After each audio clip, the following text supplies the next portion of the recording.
सर्वेभ्यो नमः। देववाणी संस्कृतम YouTube channel में आप सभी संस्कृत प्रेमियों का हार्दिक अभिनंदन। आशा करते हैं मित्रों आप सभी अच्छे होंगे। यदि आप अभी तक देववाणी संस्कृतम यूट्यूब चैनल से नहीं जुड़े हैं तो आपसे निवेदन किया जाता है कि आप देववाणी संस्कृतम यूट्यूब चैनल को गूगल में सर्च करके अथवा यूट्यूब में सर्च करके सब्सक्राइब करके अवश्य जुड़ जाएं। आपको यहाँ पर संस्कृत संबंधी बहुत विशिष्ट सामग्री उपलब्ध होगी और यहाँ पर आपको संस्कृत शिक्षण अर्थात संस्कृत भाषा को सीखने के लिए एक अवसर मिलेगा।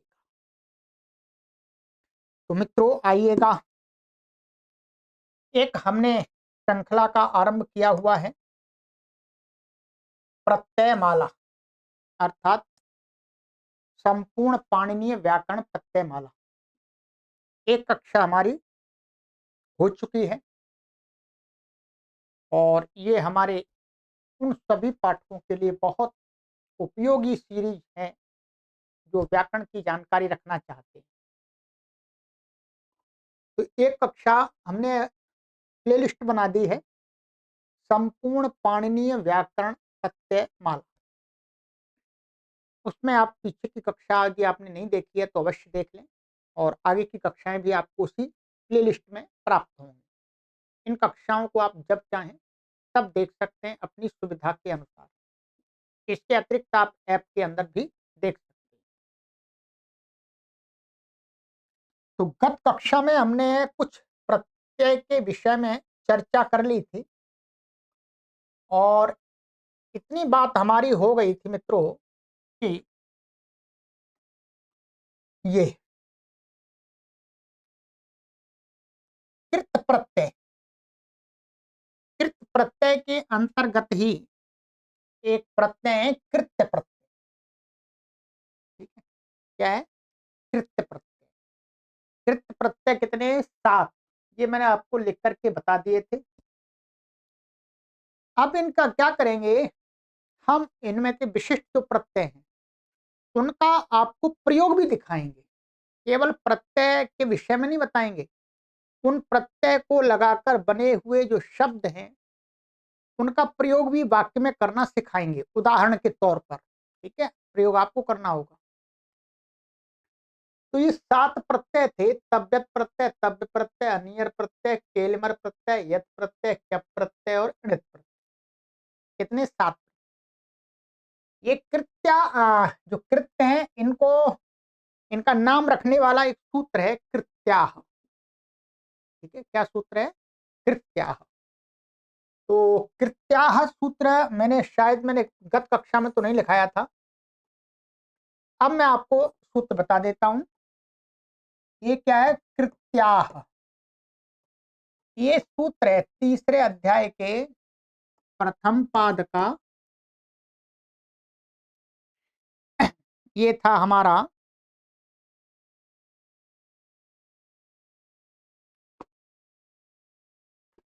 ये संख्या 95, 95।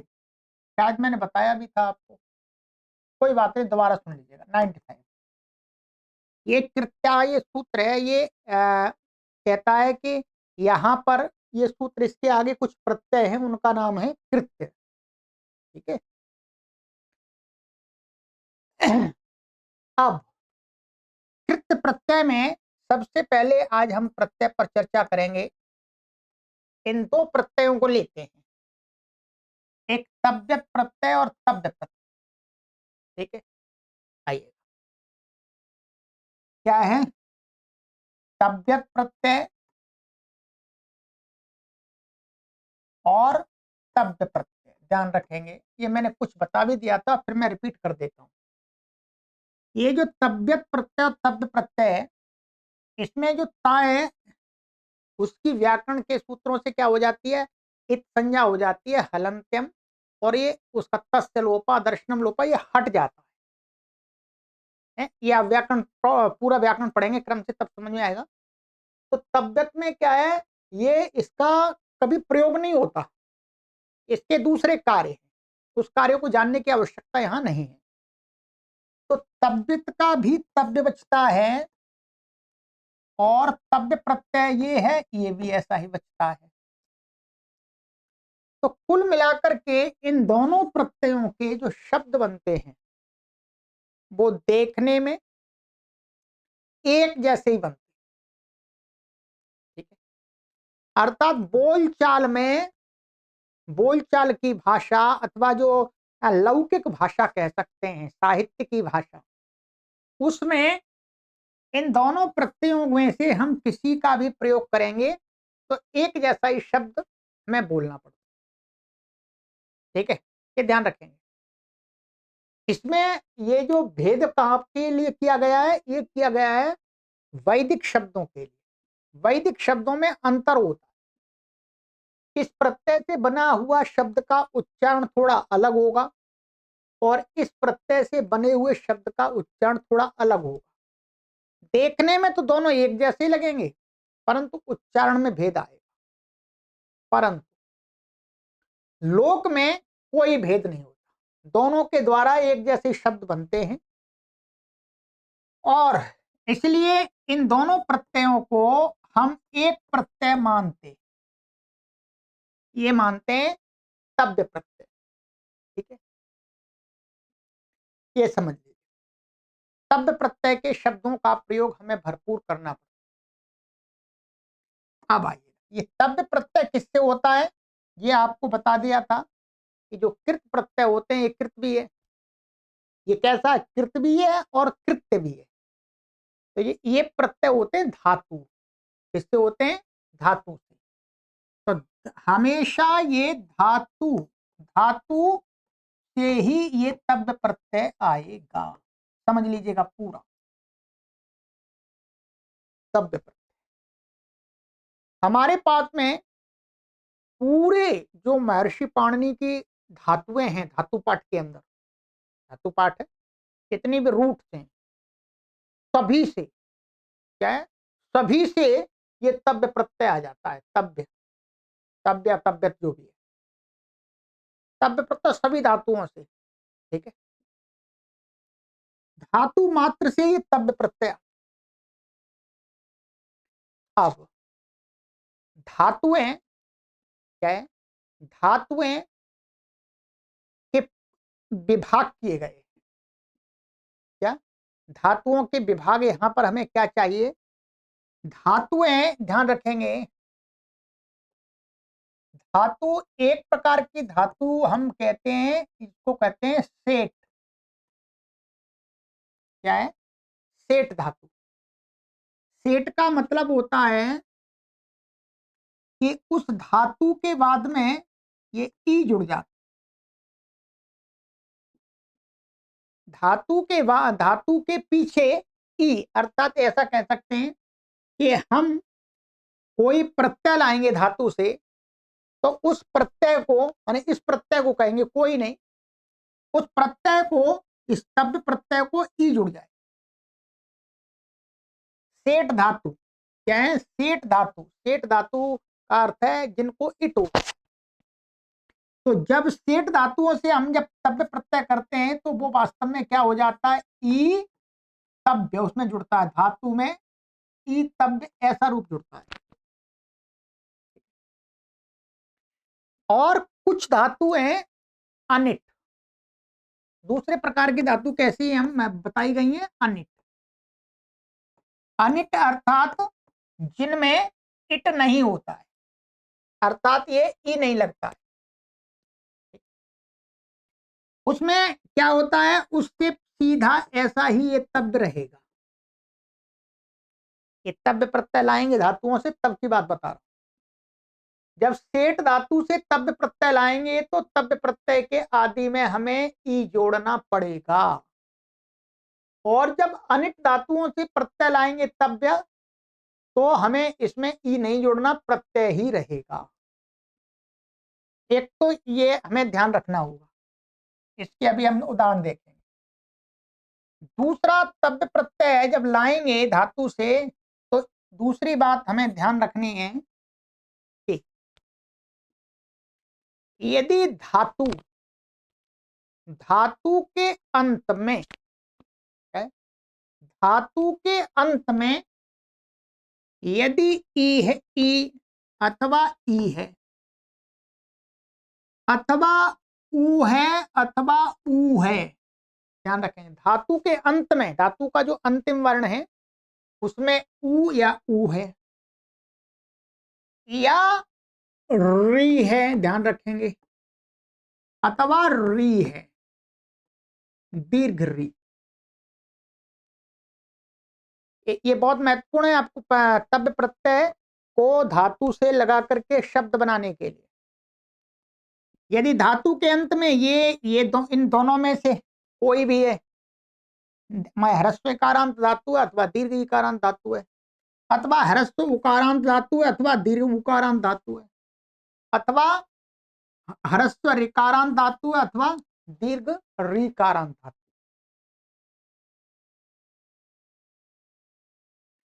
तो जो धातु का अंतिम ई होगा वो ई नहीं रहता, वो ई नहीं रहता, उसको क्या हो जाता है, उसको ए हो जाता है। ये ध्यान रखें, धातु के अंत में ई है और आगे हम तव्य प्रत्यय ला रहे हैं तो उसको क्या हो जाएगा, ए हो जाएगा, ध्यान रखेंगे। और ऊ अथवा ऊ है तो उस धातु के ऊ को क्या हो जाएगा, ओ।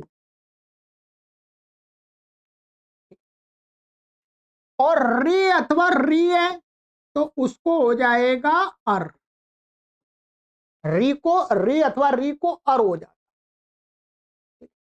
चाहे ये वाला इट ई सहित वाला तव्य हो या बिना ई वाला तव्य, हम धातु से आगे लाएंगे और इनमें से ऐसा होगा तो ऐसा धातु इनमें परिवर्तन हो जाता है, ठीक है, ये परिवर्तन होता है। इसके अलावा ये परिवर्तन समझ लीजिएगा, इसके अलावा यदि धातु का अंतिम अक्षर, अंतिम व्यंजन, माने कोई धातु है उससे उसका जो अंतिम व्यंजन अक्षर है उससे पूर्व वाला वर्ण है, ये तो अंत की बात कही थी।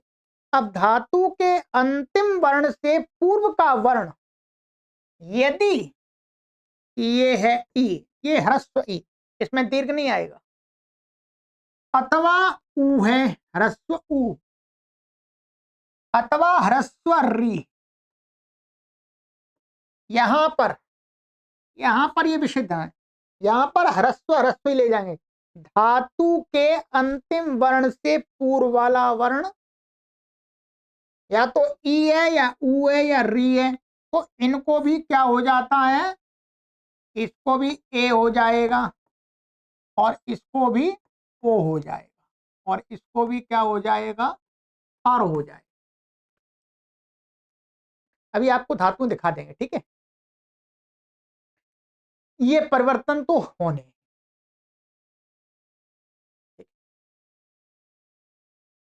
अब ये कैसे आपको मालूम पड़ेगा कि कौन सी धातु सेठ है कौन सी धातु अनिट है, तो ये धातु पाठ जो पुस्तक है उसमें लिखा हुआ है, उसमें लिखा हुआ है कि ये धातु सेठ है और ये धातु अनिट है, ठीक है। तो बिना पुस्तक की सहायता से आप एकदम भगवान की कृपा से तो नहीं जान सकते ठीक है, भगवान की कृपा से तो नहीं जान सकते, पुस्तक तो चाहिए होगी ना आपको धातु पाठ जानने के लिए, अथवा दूसरी कोई पुस्तकें हैं, तो ये परिवर्तन इसमें होते हैं, ठीक है।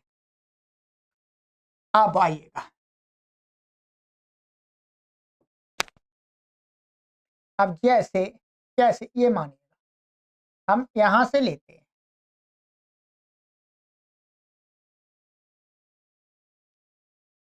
यहां से अब इनका देखेंगे क्रम से, ठीक है।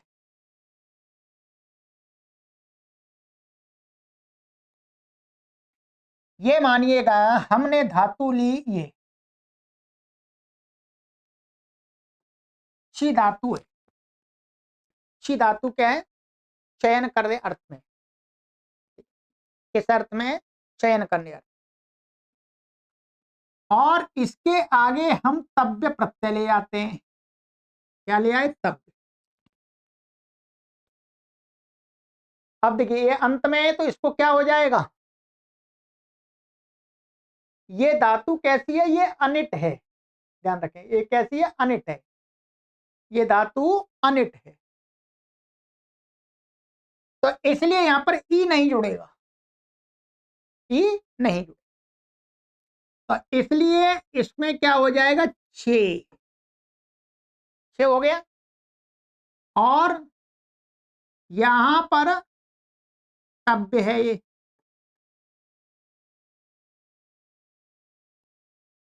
क्षेतव्य।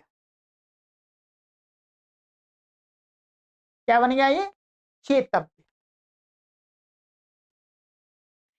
इसी प्रकार से एक धातु है नी, दीर्घ धातु है नी। नी अर्थ में ले जाना। अभी मैं कुछ उदाहरण दूंगा। नी का अर्थ क्या? नी ले जाना। और यहां पर तव्य ले आएंगे तो इस नी को ई को ए हो जाएगा, तो क्या बन जाएगा? ने तव्य। क्या है? नेतव्य। क्षेतव्य और नी से नेतव्य बन गया। ठीक है। और दूसरी धातु मैं आपको बताता हूं। जैसे भू धातु है। क्या है? भू। अब भू से तव्य लाते हैं। ये भू धातु कैसी है? सेठ धातु है। इसको इट होता है, तो इसलिए क्या होगा? यहां पर इट जुड़ जाएगा। इट का ई। इट का ई बचता है, ट हट जाता है व्याकरण।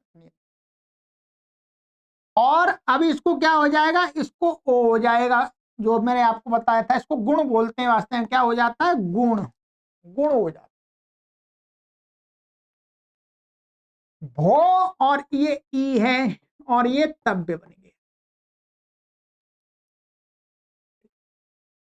अब यहां पर कोई संधि प्राप्त है।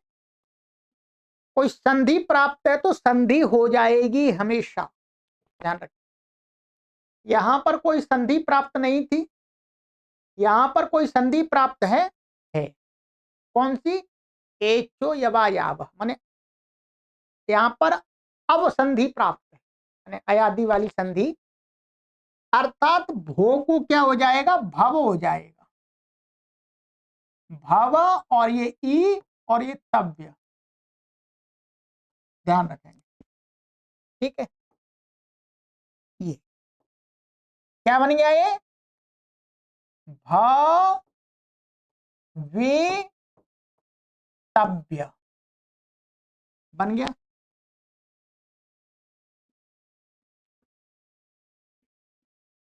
इसी प्रकार से आप इसका भी ले सकते हैं। इस प्रकार की धातु भी आपको मिलेगी कहीं ना कहीं। ठीक है।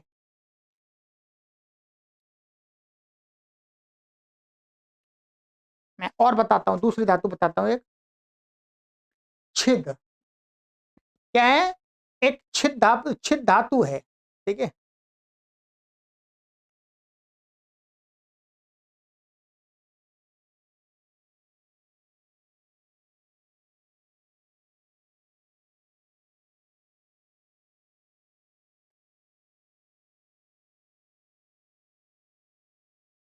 ये छिद काटने अर्थ के अर्थ है। अब इसमें तव्य प्रत्यय आते हैं और इसमें क्या होगा? देखिए ये अंतिम वर्ण है। ये वाला नियम मैंने बताया था। उससे पूर्व में क्या है? ह्रस्व ई है, तो इसलिए इसको क्या हो जाएगा? इसको ऐसा हो जाएगा छेद।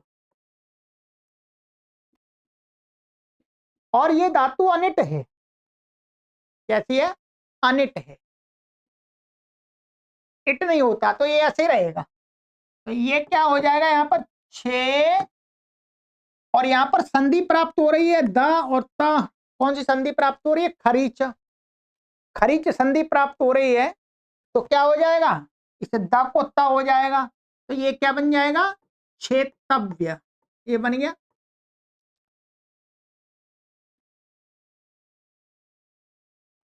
ठीक है, इसी प्रकार से जैसे क्री धातु लेते हैं, ये मैंने आपको कुछ दिखा दी, और थोड़ा थोड़ा जैसे जैसे ये क्री धातु, क्री का अर्थ करना होता है, इससे तब दिलाएंगे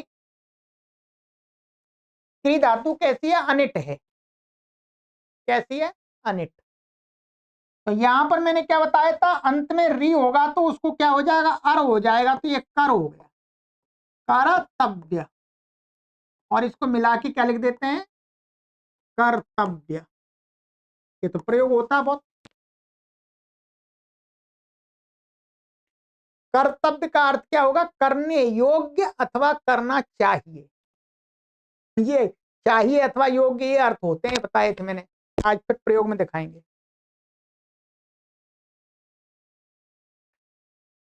तो इस प्रकार से तो आप क्या है, सभी धातुओं से शब्द प्रत्यय बना करके उनका शब्द बना सकते। ये शब्द कैसे बन गए, बोलो, कर्तव्य,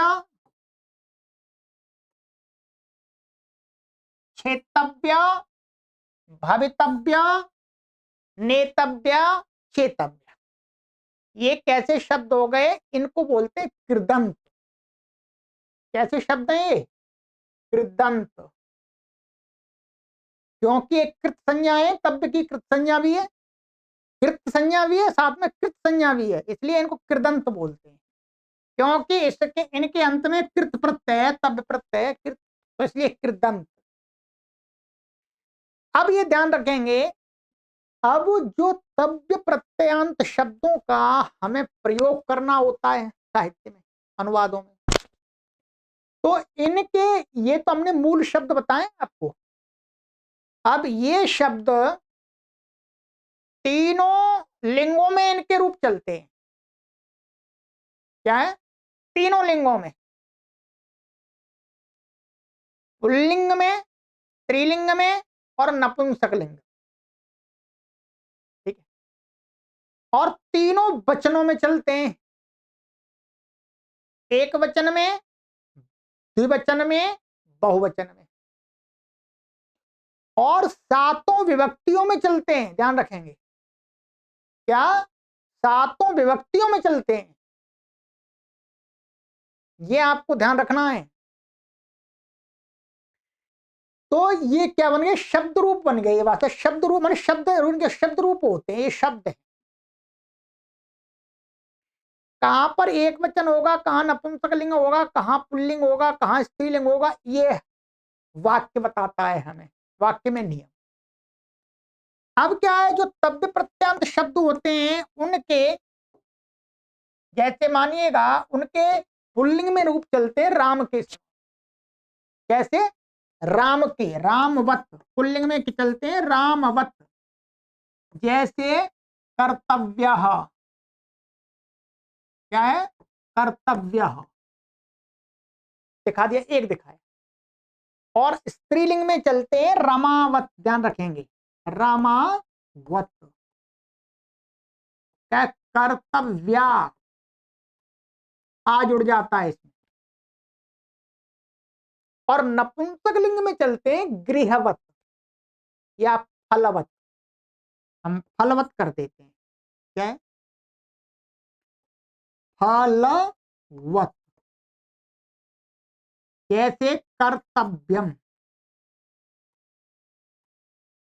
ध्यान रखेंगे, पुल्लिंग में बना दिया एक, स्त्रीलिंग में बना दिया, और ये नपुंसकलिंग, ये ध्यान रखना। कितना हो गया, अब मैंने आपको बता दिया, शब्द प्रत्यय धातु पाठ की सभी धातुओं से हो जाता है, इसका अर्थ होता है योग्य अथवा चाहिए, जो भी धातु का अर्थ होता है उसके साथ में योग्य जुड़ जाता है, और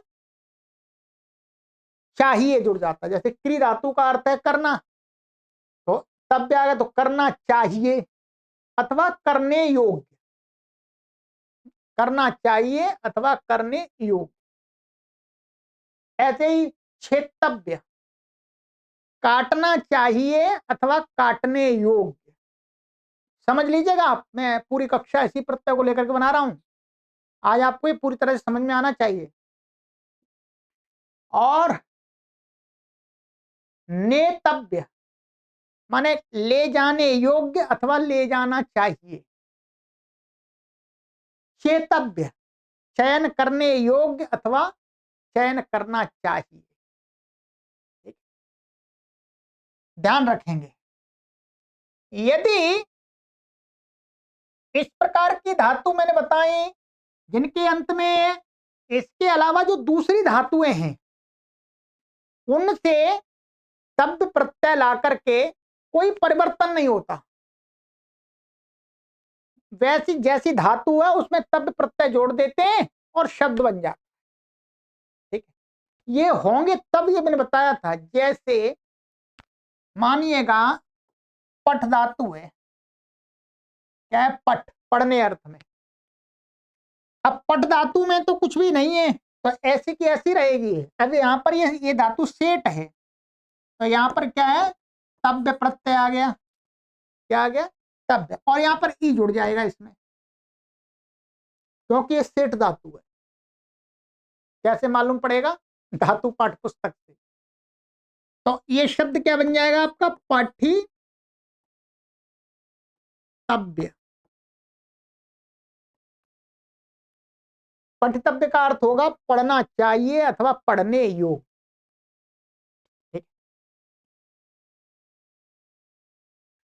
ठीक है, इसी प्रकार से कोई भी धातु ले लीजिएगा। ठीक है, यदि ये अक्षर होंगे धातु में मैंने जैसे बताए, तो उनमें परिवर्तन होगा धातु के अक्षरों में, और ये नहीं है दूसरे हैं तो उनमें कोई परिवर्तन नहीं होगा। हाँ, संधि प्राप्त हो रही होगी तो संधि अवश्य होगी।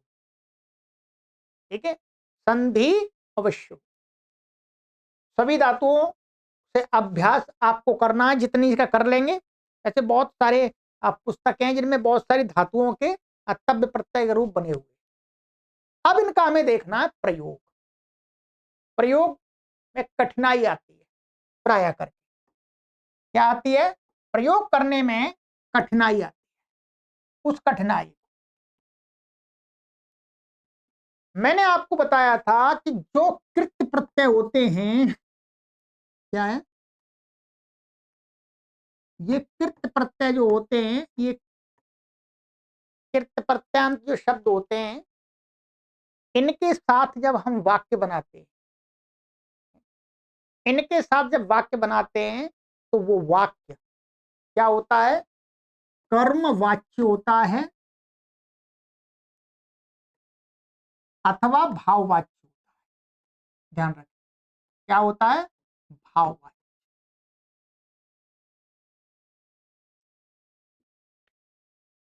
कृत्य प्रत्यांत जो धातु क्रियावाची शब्द होते हैं, उनके साथ हम जब वाक्य बनाते हैं तो वो वाक्य कैसे होते हैं, कर्मवाच्य और भाववाच्य, कर्तवाच्य नहीं होते। इसके लिए मैंने आपको सूत्र बताया था, तयोरेव कृत्यर्थ खलर्थाः। फिर लिख देता हूं, ठीक है, क्या है, तयोः, तयोरेव कृत्यर्थ खलर्थाः। ये अष्टाध्यायी का सूत्र है।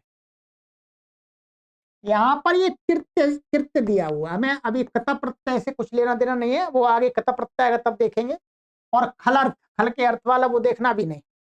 कृत्य प्रत्यय जो होते हैं उनको क्या है, तयोः माने कर्म और भाव वाच्य में ही होते, अर्थात वो कर्म को कहते हैं, भाव को कहते हैं। अब जब हमारे पास में दो प्रकार की धातुएं हैं, दो प्रकार की धातुएं कैसी, सकर्मक और अकर्मक। क्या है, सकर्मक और अकर्मक, ठीक है। एक दो दो प्रकार धातु है। जब तब्द प्रत्यय, ध्यान रखेंगे, जब तब्द प्रत्यय सकर्मक धातु से करेंगे, क्या है, सकर्मक धातु से करेंगे, तो वो किसमें होगा, कर्मवाच्य, कर्मवाच्य। और जब अकर्मक धातु से करेंगे तो उसका प्रयोग होगा भाववाच्य, ठीक है, भाववाच्य। अभी उदाहरण मैं दूंगा आपको आगे। सकर्मक से जब तब्द प्रत्यय लाएंगे तो उसका प्रयोग हम वाक्य में करेंगे तो वो कर्मवाच्य बनेगा उससे, और जब अकर्मक से लाएंगे तो भाववाच्य बनेगा। और कर्मवाच्य और भाववाच्य में नियम होता है कि जो कर्म होता है, कर्मवाच्य में क्या है, कर्ता में कौन सी विभक्ति होती है, तृतीया। क्या होती है, तृतीया। अरे कर्मवाच्य के कर्ता में कौन सी विभक्ति करते हैं, तृतीया विभक्ति करते हैं, ये भी ध्यान रखेंगे। कर्ता तृतीया होता है, और कर्म, कर्म में होती है प्रथमा, ध्यान रखेंगे, कर्म में करते हैं प्रथमा, कितना समझना पड़ेगा आपको। और जो शब्द प्रत्यंत शब्द होंगे उनका लिंग, उनका वचन और उनकी विभक्ति किसके अनुसार होगी, कर्म के अनुसार, कर्म के अनुसार होगी, ध्यान रखें।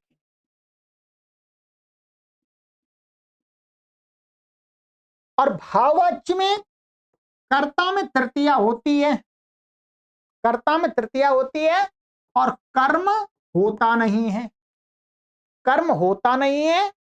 और जो तब्द प्रत्यंत शब्द होगा वो नपुंसकलिंग एक वचन होगा हमेशा, क्या है, नपुंसकलिंग एक वचन, ये ध्यान रखेंगे, इतना ध्यान रखना ही पड़ेगा। अब मोटी मोटी मैंने सारी बातें आपको शब्द प्रत्यय संबंधी बता दी है, ये बातें आगे जो कृत प्रत्यय और भी आएंगे उनके साथ भी लगेंगे, ध्यान रखेंगे, पर आज मैं शब्द प्रत्यय की बात कर, ठीक है। अब आइएगा, अभी भी आपको शंका होगी, उस शंका को मैं क्लियर कर देता हूं। अब हम लेते हैं, हमने पठितव्य शब्द बनाया, क्या है, हमने तब्द प्रत्यांत शब्द के लिए क्या बना लिया था, पाठितव्य, ध्यान रखे, ध्यान रख लीजिएगा, पठितव्य। अब हमें वाक्य में प्रयोग करना है। ये धातु कैसी थी, सकर्मक, कैसी है बोलो, सकर्मक। अब मुझे व्याकरण पढ़ना चाहिए, मैं चाहिए अर्थ, मुझे व्याकरण पढ़ना चाहिए, तो क्या बनेगा, मुझे, मुझे व्याकरण चाहिए, इस कर्ता कौन है, पढ़ने का, ध्यान रखेंगे। इसमें क्रिया क्या है, धातु, धातु का अर्थ क्या है, पढ़ना, पढ़ना है क्रिया, क्रिया को आपको नहीं भूलना है, ध्यान रखें, पढ़ना क्रिया का ये बोध करा रहा है।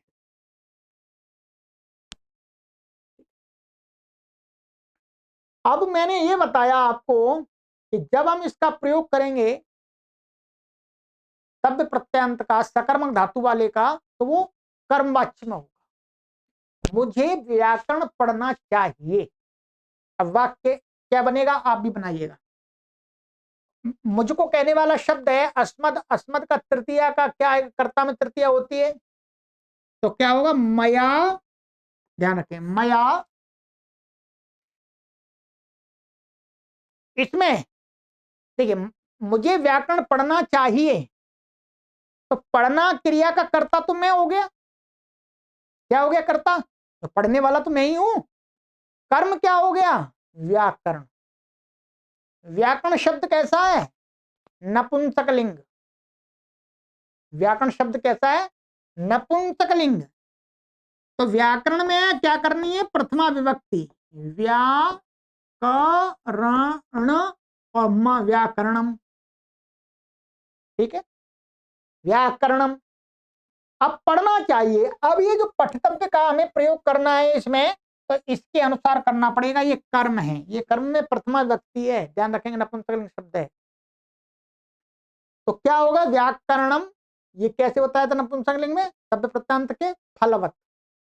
तो मया व्याकरणम पठितव्यम।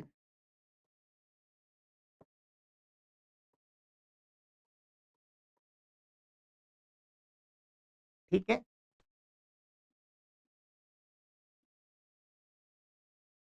ठीक है। इसका एक मोटा अर्थ ये भी हो सकता है कि मुझे व्याकरण माने मुझे व्याकरण पढ़ने योग्य है, और मेरे द्वारा व्याकरण पढ़ने योग्य है। योग्य अर्थ भी आ सकता है। कहीं पर योग्य अर्थ की प्रतीति होगी। ठीक है, जैसे पाणिनीयम व्याकरणम पठितव्यम, यानी पाणिनीय व्याकरण पढ़ने योग्य है। किसके द्वारा? लोगों के द्वारा। अब आपको देखना है,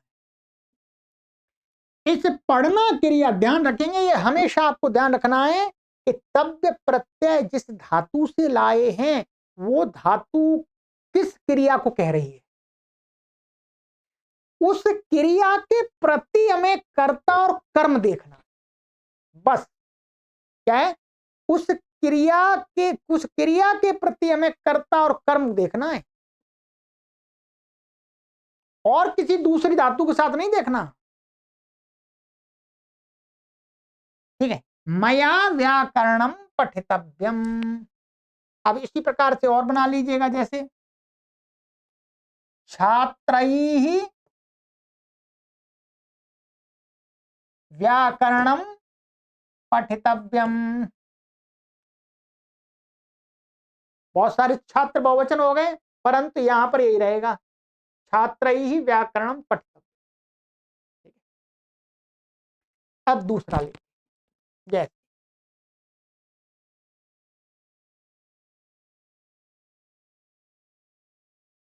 मया संस्कृत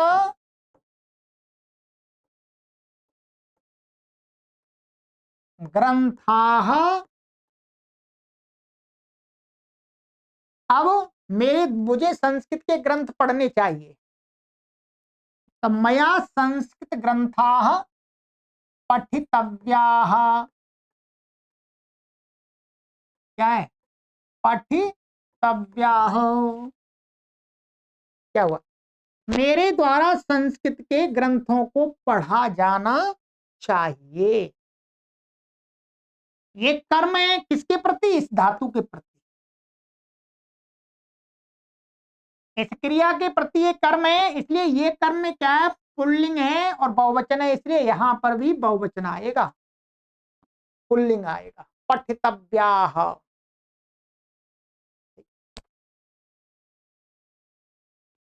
बदला, अंतर आया, पुल्लिंग हो गया यहां पर, इसलिए ये कर्ता में तृतीया हो। यहां पर आप वैसे भी कर सकते हैं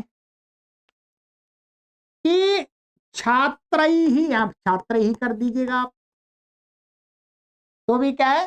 छात्र ही संस्कृत ग्रंथा पठितव्या। छात्रों के द्वारा संस्कृत के ग्रंथ पढ़ने पढ़ने चाहिए। इस पर इसका कोई प्रभाव नहीं है, इसका प्रभाव हो। ठीक है, चलिएगा, इसी प्रकार से आपको कर लेना है। जैसे एक स्त्रीलिंग का प्रयोग और दिखा देता हूं आपको, जैसे अस्माभिः गीता पठि क्या बनेगा? पठितव्या। अब प्रयोग तो बहुत सारे बनाए हैं आप, तभी अभ्यास होगा। अस्माभिः गीता पठितव्या, माने हम सभी के द्वारा गीता पढ़नी चाहिए। तो ये स्त्रीलिंग है, तो ये स्त्रीलिंग आ गया, एक वचन है तो एक।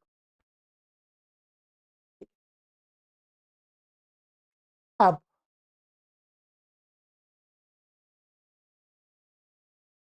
ये सरल प्रयोग हो गया। अब आपके मन में एक शंका ये आएगी, अच्छा अभी तो ये सकर्मक का दिखाया है, अभी अकर्मक का और दिखा देता हूं आपको। अकर्मक का जैसे हस धातु है, क्या है? हस धातु। हस से तत्व्य प्रत्यय लाते हैं तो ये बनता है, ये इट हो जाता है यहाँ पर, तो हसितव्य बनता है। क्या है? हसितव्य। ये अकर्मक धातु है, इसलिए हमेशा इसके भाववाच्य में ही बनेगा। हमेशा किसमें बनेगा? भाववाच्य। और भाववाच्य में हमेशा नपुंसकलिंग एक वचन ही रहेगा।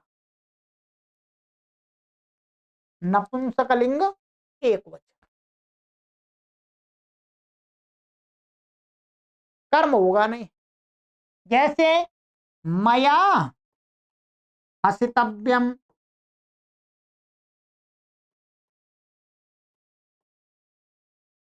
ठीक है।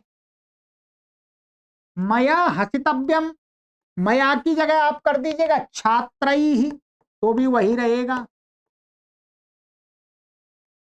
इसके स्थान में आप त्वया कर दीजिएगा तो भी वही रहेगा, त्वया हसितव्यम।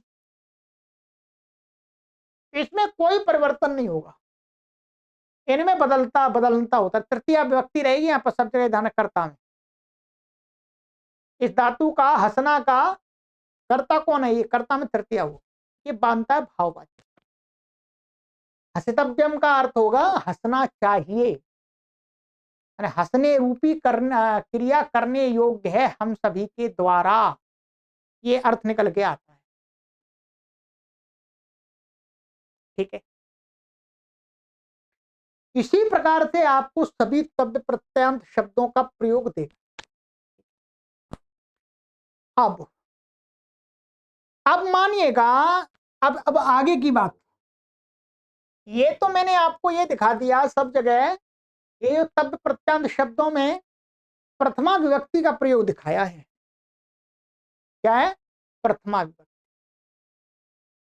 परंतु आपको अनेक स्थान पर शब्द प्रत्यंत शब्दों में द्वितीया भी दिखेगी, तृतीया भी दिखेगी, चतुर्थी भी दिखेगी, दिखेगी। तो जो अब आप इनमें ये ध्यान रखेंगे, जैसे ये था पठितव्य, पठितव्या, जब ध्यान रखेंगे हम इस, ये जो शब्द बन गया, अब हम इस शब्द का अभी तक तो हमने इसके कर्ता और कर्म तक ही हमने इसको सीमित रखा। इस धातु के, जो धातु के अर्थ क्रिया का कर्ता और कर्म तक ही इस वाक्य को सीमित रखा है। परंतु ये जो ये शब्द वाक्य यदि बड़ा है, वाक्य में और भी कुछ क्रियाएं कही जा रही हैं, वाक्य में और भी कुछ क्रियाएं कही जा रही हैं, तो फिर दूसरे क्रिया, कोई दूसरी क्रिया है, ध्यान रखिए, दूसरी क्रिया के साथ इसका कोई भी संबंध हो सकता है। इस शब्द का कोई भी दूसरा भी संबंध हो सकता है, ये कर्म भी बन सकता है। ये स्वयं इसमें द्वितीय हो सकती, तृतीय हो सकती, चतुर्थी हो सकती है। देखिए मैं आपको बताता हूं कैसे इसी को, क्योंकि ये बात आपको बहुत जरूरी समझनी है। जैसे देवदत्त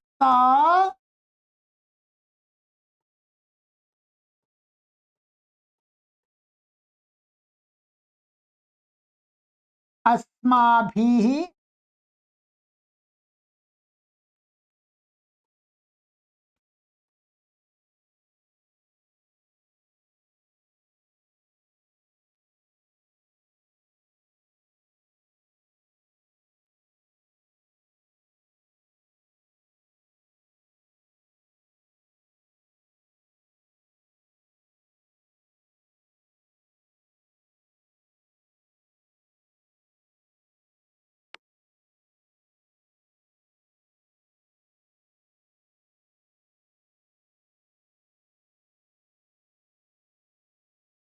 ठीक है, अब देखिएगा, हे देवदत्त अस्माभिः पठितव्याम गीताम अत्र आनयतु। अब यहां पर मैंने क्या कर दिया, ये द्वितीय विभक्ति लग गई, क्या हो गई द्वितीय। हे देवदत्ता हमारे द्वारा पढ़े जाने योग्य जो गीता है उसको यहां लाओ, ये अर्थ हो गया। यहां पर पाठकों को परेशानी आती है,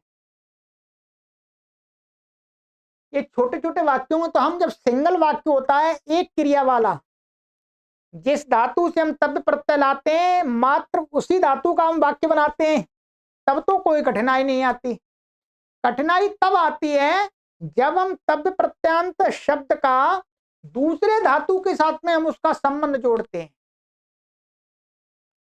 अब जो इसमें गीता में और पठितव्या में इस धातु ध्यान रखेंगे, इस धातु के प्रति जो संबंध जुड़ा है वो क्या है, कर्म का जुड़ा। किसका जुड़ गया, इसके प्रति ये क्या हो गई, कर्म। कर्म अर्थात यहां पर इसका अर्थ पठितव्याम गीताम आनयतु, तो पढ़ने योग्य गीता को यहां लाओ, है यहां लाओ। अब ये कौन सा वाक्य हो गया, ये वाक्य इस धातु के साथ में ये वाक्य होगा कर्तृवाच्य, ये कर्मवाच्य नहीं है, ये कर्मवाच्य नहीं, ध्यान रखेंगे। परंतु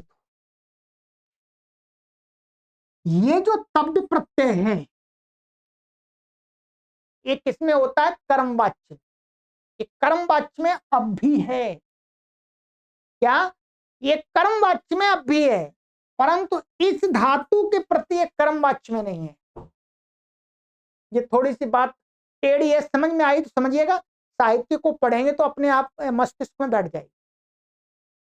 ये जो पठितव्या गीता, पढ़ना धातु के प्रति तो गीता क्या थी, पढ़ना धातु का कर्ता कौन है, ये।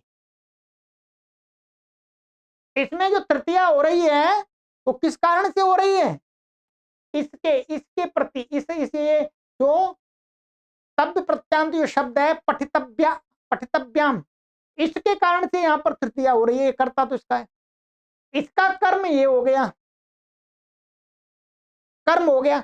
और कर्मवाच्य में हमने नियम बताया था कि कर्मवाच्य में क्या होती है, कर्म में प्रथमा होती है और कर्ता में तृतीया होती है। अब यहां पर ये तो कर्म तो क्या, जब ये इसके प्रति कर्म बनेगा तब प्रथमा होगी। अब ये जो ये है ये दूसरे का कर्म बन गया यहां पर इसका, अब यहां पर प्रथमा नहीं होगी, ध्यान रखेंगे, अब होगी इसमें द्वितीया। और तब प्रत्यांत शब्द बन गया इसका विशेषण, इसका विशेषण माने पढ़ने योग्य गीता। इस प्रकार से इनका प्रयोग होता है लंबे लंबे वाक्यों में। तब इनमें द्वितीय एक वचन भी होगा, तृतीया भी होगा, चतुर्थी भी होगा, और अन्य धातु के प्रति एक कर्ण कर्म संप्रदान अपादान आदि बनेंगे।